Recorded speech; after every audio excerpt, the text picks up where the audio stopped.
did notice, was quite surprised actually how light this chassis is. I could easily lift it on that corner there. So I think what I'll end up doing because of that, I may be able to just lift it almost wheelbarrow-like and turn it around. So continuing on with the idea of turning this around, I've also removed the rear prop because that was kind of getting in the way. So I'm thinking, let's give this a go. I could always, it's not that heavy, so I can always put it back to how it was. No worries there at all. But let's give this a go.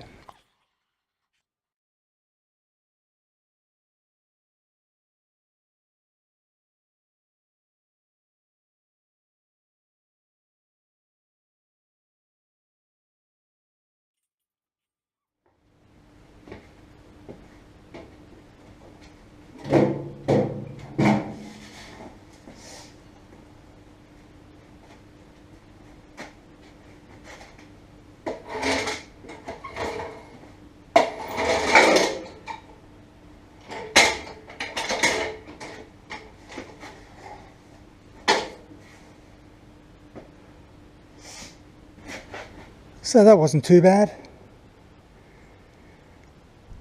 So now I'll just figure out probably what's the best way of securing that in there. Probably put a spare tyre under there or something, because I'll have to lift the back up and do the same trick as I did for the front, which is undoing these,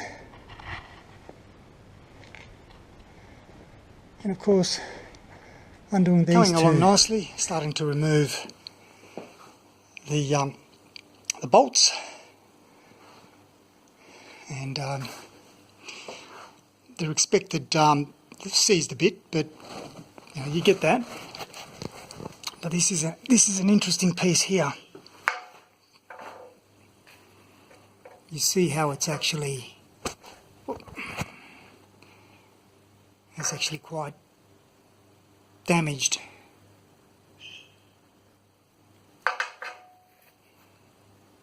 Lesson learned here, bit of a hint.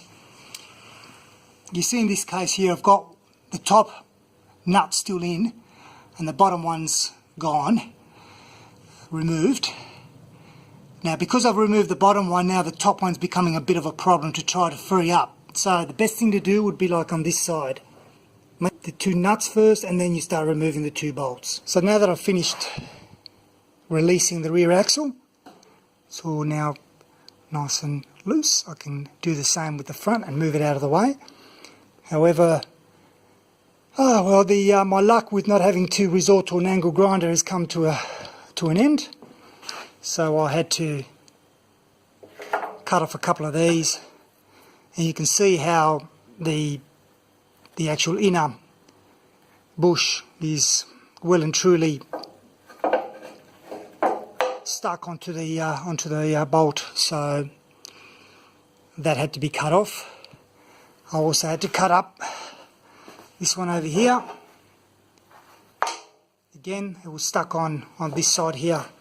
So both of those were on this side. So it was one on there and the top one here, or I should say the top of that shackle there was the one that was stuck as well. Anyway, look, it's all good.